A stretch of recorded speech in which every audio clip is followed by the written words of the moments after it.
Transcendence berasal dari bahasa Latin yaitu trans yang artinya beyond atau the other side. Dan scendere yang artinya to climb atau to go up. Universe punya 4 pilar yang menjadi fundament atau pondasi dari keseluruhan yang ada. The entire existence. Yaitu expression, experimentation, integration, and transcendence. Dari dasar, apapun yang muncul di atasnya akan bergantung dari fundaments tersebut. Gambarannya adalah pondasi dari sebuah bangunan. Transcendence adalah pergi ke sisi lain, bergerak ke atas ya, ke level berikutnya. Dan the transcendence membawa kita ke level berikutnya untuk bermanifestasi, untuk mengekspresikan hal baru, untuk menciptakan realita baru, gagasan baru, dan lainnya. Semua kehidupan sehari-hari melalui proses konstan yang melibatkan 4 fundaments ini. Satu-satunya alasan kenapa ini bermanfaat ya untuk melihat paket 4 fundaments ini sebagai sebuah proses adalah untuk pikiran kita ini bisa mengerti proses mana yang kita rasa sedang dijalani nih saat dalam transforming our consciousness.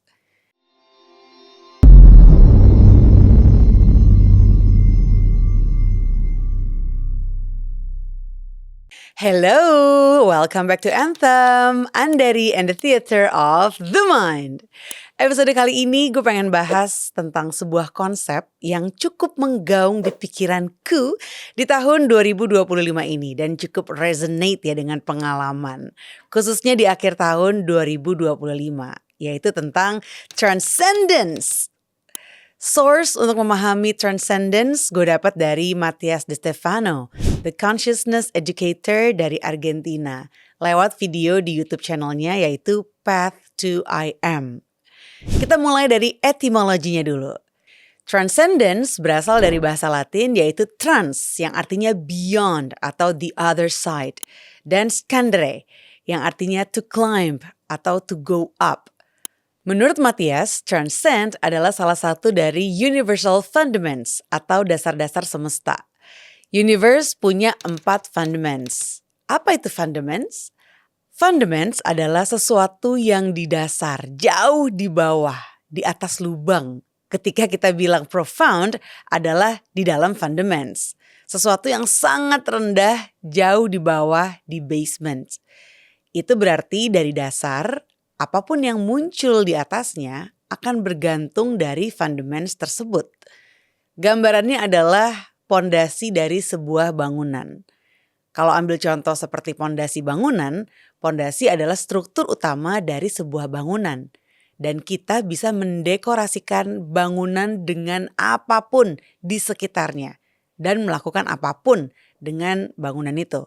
Tetapi struktur utama bangunan itu, the fundaments, akan menjadi struktur dari keseluruhan bangunan itu.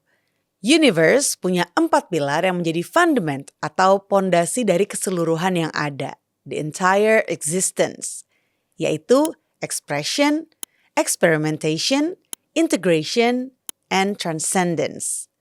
Semua di alam semesta ini dimulai dari expression, to get out from the pressure. It stands, it expands an entire universe from being one dot. That's the expression. Selanjutnya adalah the experimentation. Experimentation berasal dari bahasa Latin yaitu ex, outside. Peri seperti perimeter ya yang artinya mengelilingi sesuatu. Dan ment artinya alat. Jadi experimentation adalah alat yang kita dapatkan di sekeliling inti dari universe yang berekspresi tadi.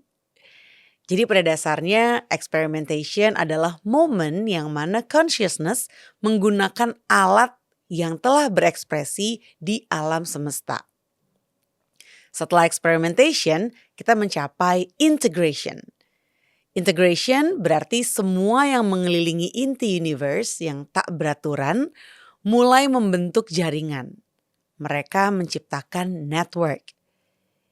In artinya to get inside ya, bergerak ke dalam.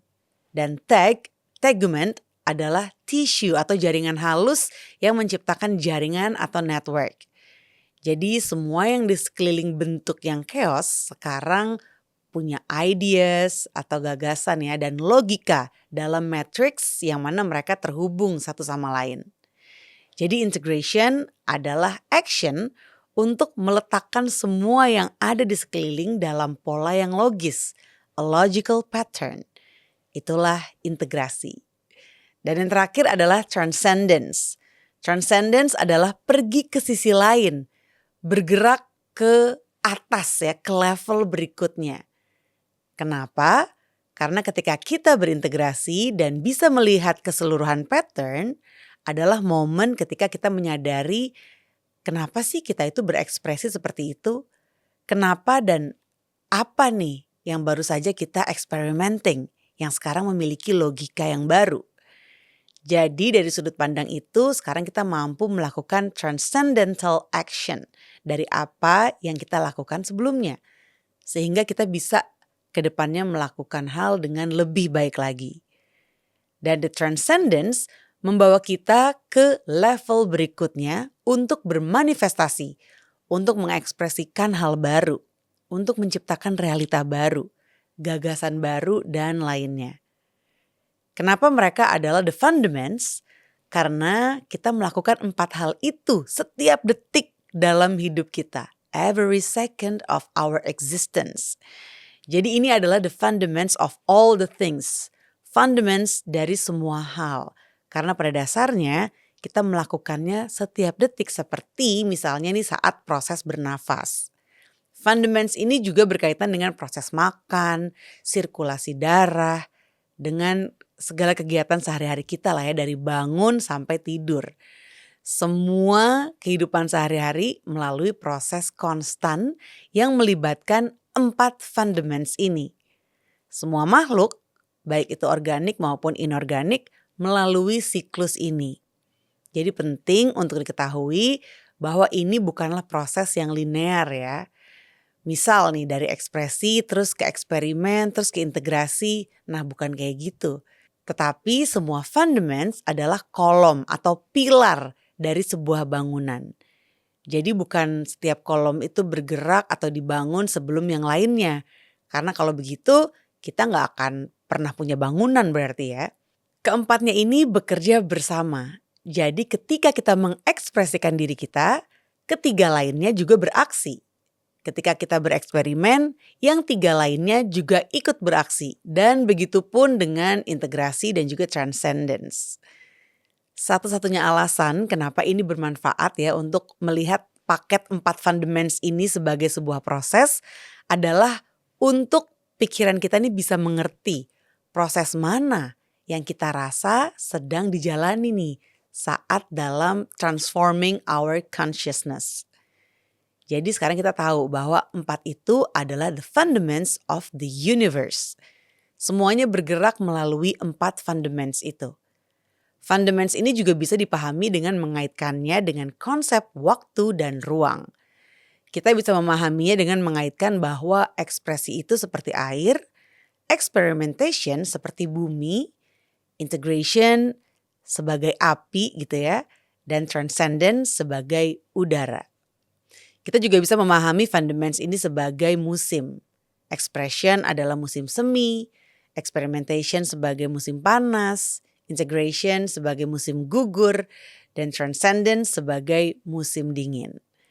Selanjutnya kita punya cara baru dalam mengartikan waktu dan ruang, termasuk tahapan dalam waktu dan ruang. Jujur ini gue juga masih mencerna ya kalau dikaitkan dengan konsep waktu dan ruang. Lanjut, menurut Matthias, intinya transcendence berkaitan dengan pergerakan dari satu level ke level berikutnya. Bayangin kayak kita lagi naik tangga. Proses transcendence itu seperti proses evolusi. Evolusi bukanlah sesuatu yang membawa kita untuk bergerak maju dengan meninggalkan hal-hal di belakang, dengan hanya menyingkirkan sesuatu. Apa yang kita lakukan dalam proses evolusi adalah mengambil alat-alat yang kita miliki dan mentransformasikannya melalui tools yang kita hadapi di masa depan. Ini berarti untuk mencapai transcendence kita perlu integration. Transcendence adalah lompatan yang kita lakukan ke level atau tingkatan berikutnya. Yang kita letakkan di level berikutnya itu adalah yang disebut experimentation. Jadi ketika kita melakukan semua experimentationnya, yang juga kita lakukan adalah mengintegrasikan semuanya. Dan ketika kita melalui proses integrasi, setelah melalui proses integrasi kita transcend ke level berikutnya. Dan ketika mencapai di sana, kita mulai mengekspresikan semua yang kita bawa ke level berikutnya itu. Selanjutnya semua yang diekspresikan di situ akan dieksperimentasikan lagi. Semua ini terjadi bersamaan ya, bukan dilakukan terpisah. Transcendence pada dasarnya adalah yang mengizinkan kita untuk berpindah dari satu level ke level lainnya. Bayangkan ketika seseorang naik tangga. Ketika dia menuju ke anak tangga berikutnya, dia tidak meninggalkan lengan atau kepalanya di anak tangga yang sebelumnya. Dia berpindah dengan utuh ya, dengan keseluruhan tubuhnya untuk bergerak ke level berikutnya. Artinya semua yang kita ekspresikan dalam tiap level, semua yang kita eksperimentasikan pada tiap level, dan semua yang kita integrasikan dalam tiap level akan ikut dengan kita. Jadi pertanyaannya, bisakah kita bergerak maju tanpa berintegrasi dulu? Jawabannya bisa. Kita bisa bergerak maju tanpa terintegrasi terlebih dahulu. Dan itulah yang disebut karma. Satu kehidupan setelah kehidupan yang lainnya gitu ya. Kenapa kita bisa bergerak maju kalau belum terintegrasi? Bayangin aja sekarang kita naik tangga gitu ya sambil bawa backpack nih, tas ransel. Terus dalam perjalanan kita nemu buku dan kita taruh bukunya di dalam backpack. Terus kita naik tangga lagi, dapat buku lagi, kita ambil tuh buku taruh di tas. Begitu terus sampai anak tangga berikut dan berikutnya. Ketika kita naik tangga sambil menambah buku di tas kita, dengan tidak membacanya untuk mendapatkan pengetahuan dari buku itu, kita memilih untuk membacanya entar-entar aja deh gitu ya misalnya. Sehingga di level berikutnya kita punya buku lebih banyak lagi tanpa dibaca. Dan kalau melakukan itu terus, setiap anak tangga yang kita naiki, pastinya bawaan kita kan akan semakin berat tuh ya. Dan terus bergerak naik sambil kita merasakan rasa beratnya itu kok makin kuat gitu. Dan yang pasti itu akan membuat kita susah gitu ya untuk mencapai ke puncak nih. Karena kita membawa banyak beban. Yang selanjutnya akan menyakiti lutut kita, menyakiti kaki, tulang belakang, dan seluruh badan kita bahkan. Intinya akan banyak beban sehingga kita gak bisa berdiri untuk menjalani hidup. Terlalu banyak beban soalnya kan yang dibawa. Nah kalau kita gak mau membawa semua beban itu, yang harus kita lakukan adalah duduk dulu bentar ya. Duduk sejenak di salah satu anak tangga itu dan mulai memikirkan buku-buku bawaan kita. Dan membacanya sehingga kita punya wisdom, kebijaksanaan, pengetahuan di dalam diri. Terus kita bisa tuh meninggalkan bukunya. Tetapi kita bawa wisdomnya yang ada di buku itu. Untuk memahami bagaimana cara kita membaca buku itu kalau dikaitkan dengan kehidupan sehari-hari adalah misalnya dengan kita melakukan terapi. Terus mencoba memahami leluhur kita. Mencoba transcend karma-karma kita. Mencoba memahami dunia dengan cara yang berbeda. Ya misalnya tadi dengan melakukan terapi gitu ya. Hal-hal yang membuat kita melihat masa lalu dengan tujuan untuk menyembuhkan sejarah kita gitu. Dan itulah apa yang dimaksud dengan membaca buku. Apa yang dimaksud Matias nih dengan membaca buku itu ya. Membaca buku adalah istilah untuk menjadi sadar. Becoming aware terhadap proses yang membawa kita sampai di sini. Gagasan terkait transcendence pada dasarnya adalah untuk mengingat bahwa buku-buku itu berasal dari perpustakaan. Yang bukan untuk kita aja loh. Buku-buku itu bukanlah beban yang harus kita pikul. Buku itu untuk umum, untuk publik gitu ya. dari semua orang juga keberadaannya gitu. Jadi kita cukup perlu membaca bukunya aja, memahami makna yang disampaikan dalam buku itu, terus balikin lagi ke perpustakaannya supaya nggak jadi beban dalam perjalanan kita. Ini bukan untuk melupakan bukunya ya dan nggak memikirkannya lagi karena wah I'm free now gitu, aku bebas nih sekarang. Ini adalah tentang menjadi sadar, becoming aware, membaca bukunya, memahami konteks dalam buku itu dan mengembalikannya. Karena kita nggak harus mengambilnya ya, karena ya asalnya itu dari perpustakaan gitu. Jadi ketika kita mengambil buku untuk diri kita nih, kita mengambil kemungkinan bahwa orang lain juga dapat memahami cerita yang sama.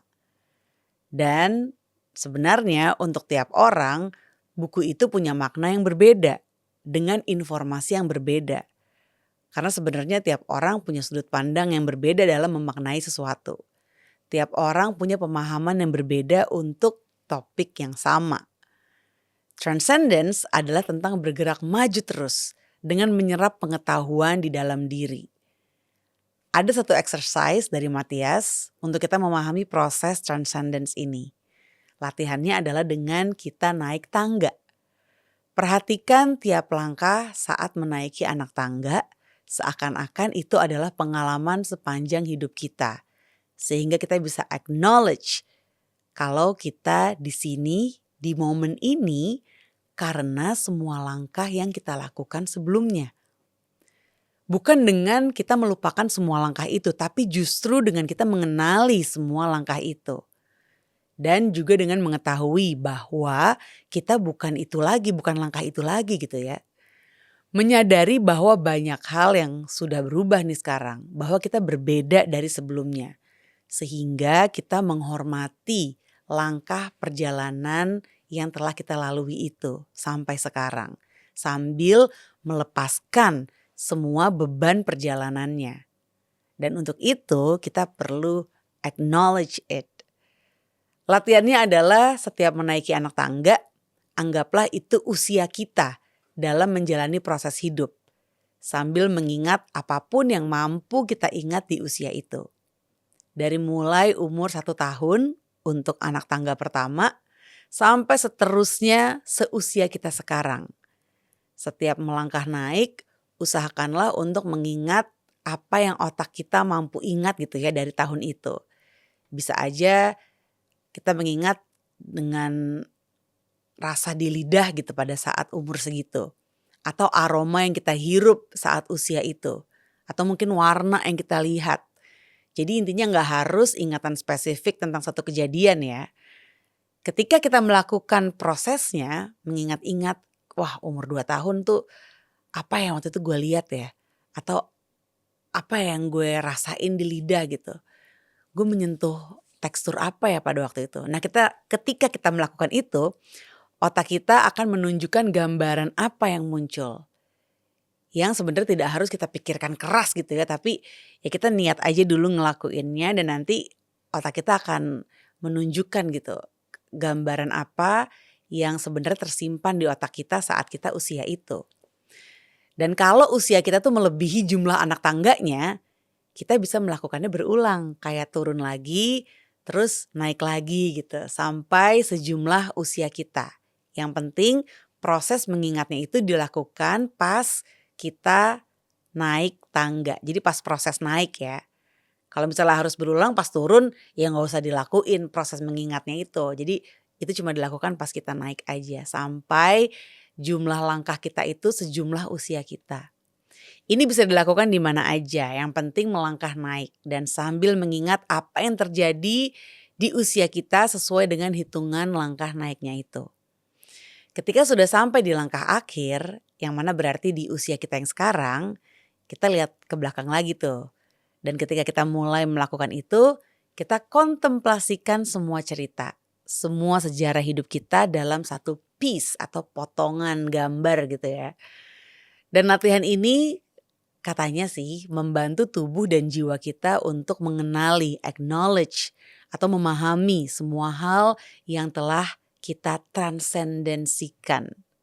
Semua hal yang telah kita lalui dan membuat kita bisa melihat kita tuh sekarang sudah sampai di mana sih, di samping semua hal yang sudah terjadi gitu ya. Dan ketika kita melakukan latihan ini, kita akan memahami kenapa kita sekarang sampai di sini. Sehingga selanjutnya kita siap untuk melakukan langkah dalam transcendence. Seperti itu kira-kira yang coba gue sampaikan ya dari penjelasannya Matthias De Stefano terkait transcendence. Kalau secara konsep, rasanya sih gue makin paham nih ya tentang fundament semesta ini. Yang emang relate dengan proses transformasi yang gue alamin di 2025. Apalagi terkait bagian integrasi tadi tuh ya. Yang mana kalau kita jalan terus tanpa melalui proses self-integration, kejadian berulang akan dialami lagi atau yang disebut karma. Sampai kita berhasil untuk mengambil wisdom dari kejadian itu. Barulah kita bisa lancar menjalani proses transcendence atau naik level. Semangat buat yang juga sedang berproses ya untuk naik level alias transcendence. Semoga episode ini bermanfaat untuk kamu.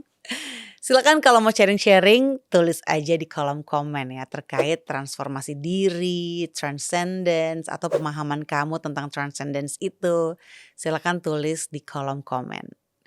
Thank you all so much for watching and see you again on the next episode of Anthem, Andari and the Theater of the Mind. Bye.